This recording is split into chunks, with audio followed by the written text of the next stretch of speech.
नमस्कार दोस्तों, मैं अंकुर उपाध्याय स्वागत करता हूं आप सभी का आपके अपने YouTube channel share market analysis में।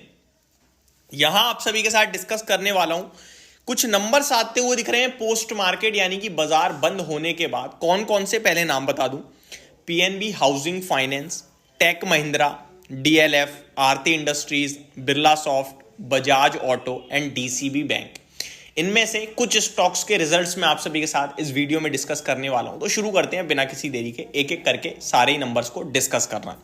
शुरुआत करना चाहूंगा डीएलएफ के साथ। रिसेंटली हमने देखा है कि रियल एस्टेट में ना किसी के नंबर अच्छे आ रहे हैं तो किसी के खराब में बात की जाए तो ओबरॉय रियलिटी आया आपके लिए सामने, और अच्छे की बात की जाए तो पूर्वांकर आया।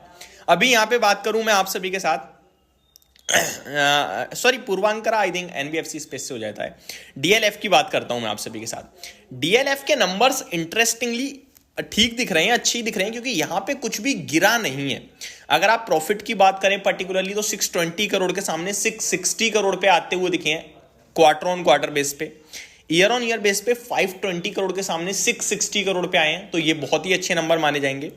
रेवेन्यू देखो आप तो 1490 करोड़ से बढ़कर 1521 करोड़ पे आया है, तो ये भी अच्छा है। क्वार्टर ऑन क्वार्टर देखोगे तो 1348 करोड़ से बढ़कर 1521 करोड़ पे अच्छा है।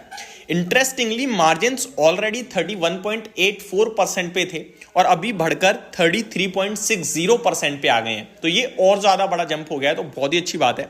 कामकाजी लेवल पे देखोगे तो 480 करोड़ से बढ़कर 511 करोड़ का कंपनी ने आपके लिए कामकाजी मुनाफा पेश किया, तो अच्छे हैं। अब आते हैं अपने फेवरेट टेक महिंद्रा की तरफ। टेक महिंद्रा की बात की जाए तो पूरे आईटी ने अच्छा करा, लार्ज कैप आईटी ने स्पेशली। अभी टेक महिंद्रा के नंबर्स भी आ चुके हैं। कैसे नंबर्स रहे हैं? इसने डिसअपॉइंट कर दिया है। जी हाँ, डिसअपॉइंटमेंट हाथ लग रही है। शुरू करता हूं नंबर्स के साथ।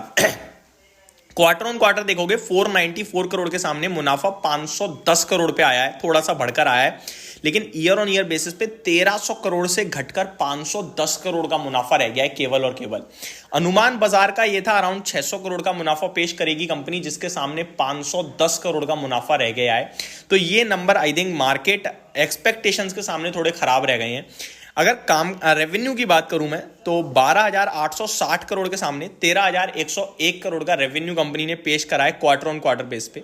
वहीं ईयर ऑन ईयर बेसिस पे देखें तो 13,735 करोड़ के सामने 13,101 करोड़ पे रह गया है। तो क्वार्टर ऑन क्वार्टर तो रेवेन्यू हल्का सा जंप हुआ भी है, लेकिन ईयर ऑन ईयर बेसिस पे रेवेन्यू भी घटा है आपका। अब आता हूं मैं एबिट पे। एबिट देखें तो 607 करोड़ से बढ़कर 703 करोड़ पे आ गया है क्वार्टर ऑन क्वार्टर, तो ये अच्छा है। मार्जिन्स भी 4.7% से बढ़कर 5.4% पे आए हैं, तो ठीक है। एबिटा मार्जिन्स की बात करूं तो 8.33% के सामने 8.75% पे आए हैं, ठीक है। कामकाजी मुनाफा कंपनी का ज्यादा कुछ खास इंप्रूव नहीं हुआ है, बट इंप्रूव हुआ है 1072 करोड़ से बढ़कर 1146 करोड़ पे आता हुआ दिखा है। तो इसके नंबर्स मिले जुले हैं, कुछ खास अनुमान नहीं लगा पा रहे हैं हम। तो लेट्स सी मार्केट कैसा रिएक्ट करता है। जो मार्केट रिएक्ट करेगा वो एक्सेप्ट कर लेंगे। आते हैं नेक्स्ट स्टॉक की तरफ, आरती इंडस्ट्रीज। 1 रुपए प्रति शेयर का कंपनी ने दिया है डिविडेंड। मुनाफे की बात करूं अगर मैं आपसे, तो कंपनी ने मुनाफा पेश करा है 37 करोड़ के सामने 36.7 करोड़ का। मुनाफा घट गया है साल दर साल। रेवेन्यू की बात करूं 664 करोड़ के सामने 606 करोड़ पे आया है, तो घट गया है ये भी रेवेन्यू भी। क्वार्टर ऑन क्वार्टर भी घटा है, 640 करोड़ के सामने 606 करोड़ है। मेरे को नहीं लगता बाजार कुछ ज्यादा खुश होगा इन नंबरों के बाद। और कामकाजी मुनाफा भी एक्जैक्टली 70 करोड़ के सामने 70 करोड़ पे ही आया। इनफैक्ट अगर एक्जैक्टली देखोगे तो 70.6 करोड़ के सामने 70.1 करोड़ पे आया, तो ये भी घटा ही है। आते हैं नेक्स्ट बी सॉफ्ट। बड़े एक्शन में रहा है बीते कुछ समय में ये stock. Consolidated net profit company का 145 यानी 145 करोड़ से बढ़कर 161 करोड़ का हो गया है क्वार्टर ऑन क्वार्टर, तो ठीक है। रेवेन्यू 1309 करोड़ से बढ़कर 1343 करोड़ का हो गया है, तो ठीक है। मार्जिन 14.17% से बढ़कर 14.38% पे आए हैं, ठीक है। कामकाजी मुनाफा 186 करोड़ के सामने 193 करोड़ पे आया है, तो ठीक है। सब में हल्का हल्का जंप है क्वार्टर ऑन क्वार्टर बेसिस पे, बट जंप है, ये अच्छी बात है। बजाज ऑटो, जी हाँ, ये फाइनली आ गया है, क्योंकि बड़े एक्शन में रहा है। रिसेंटली बायबैक अनाउंस करा, 10,000 पे किया था आई थिंक, जहां तक मुझे याद आ रहा है। अब आते हैं मुनाफे पे। सबसे पहले बजाज ऑटो के मुनाफे की बात करूं तो 2042 करोड़ का मुनाफा कंपनी ने पेश करा है, और पूरे के पूरे मार्केट की एक्सपेक्टेशंस को बीट कर दिया है, क्योंकि अनुमान ये था 1990 करोड़ का मुनाफा आएगा, जिसके सामने 2042 करोड़ पे आया है, तो बहुत बढ़िया बात है भैया।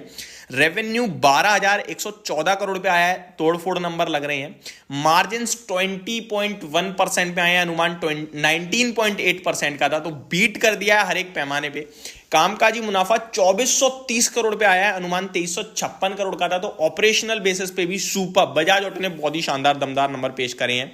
लास्ट डीसीबी बैंक के भी रिजल्ट्स आपके साथ डिस्कस कर देता हूं। Stand alone net profit 126 crore पे आया, 127 करोड़ से घटकर quarter on quarter. Year on year base पे देखोगे तो 114 करोड़ के सामने 126 करोड़ आया, तो ठीक है, मिक्स नंबर है कि क्वार्टर ऑन क्वार्टर घट गया है, ईयर ऑन ईयर बेस पे जंप है। इंटरेस्ट की बात की जाए तो 1306 करोड़ के सामने 1374 करोड़ पे आई है, तो बढ़िया है क्वार्टर ऑन क्वार्टर बेस पे। And year on year base पे तो बहुत ही बढ़िया बात है, 1070 करोड़ के सामने 1374 करोड़ का इंटरेस्ट यानी ब्याज बैंक ने बनाया, तो ये बहुत अच्छी दिख रही है। जीएनपीए 3.36% से बढ़कर 3.43% हो गए हैं, तो नेगेटिव है। एनएनपीए 1.28% से घटकर 1.22% पे है, तो ठीक है। प्रोविजंस ऑलमोस्ट सिमिलर है, तो अच्छी बात है। लेट्स सी अब मार्केट कैसा रिएक्ट करता है। बट हाँ, जो भी चीजें थी मैंने आपके साथ शेयर करा। इसके साथ साथ एक बड़ी ब्रेकिंग न्यूज आते हुए दिख रही है, वो भी मैं आपके साथ शेयर करना चाहूंगा। वो है जी एंटरटेनमेंट को लेकर इन्होंने एनसीएलटी में याचिका लगा दी है, इनको जो हटाया उसके लिए। लेट्स सी क्या चीजें निकल के आती हैं। बट अभी के लिए सिर्फ इतना ही, नेक्स्ट वीडियो में और बात करेंगे स्टॉक स्पेसिफिक, और सरकार की तरफ से एक बड़ी अनाउंसमेंट आते हुए दिख रही है, उसके बारे में भी डिस्कशन करेंगे। Thank you so much for watching this video. Have a great day guys.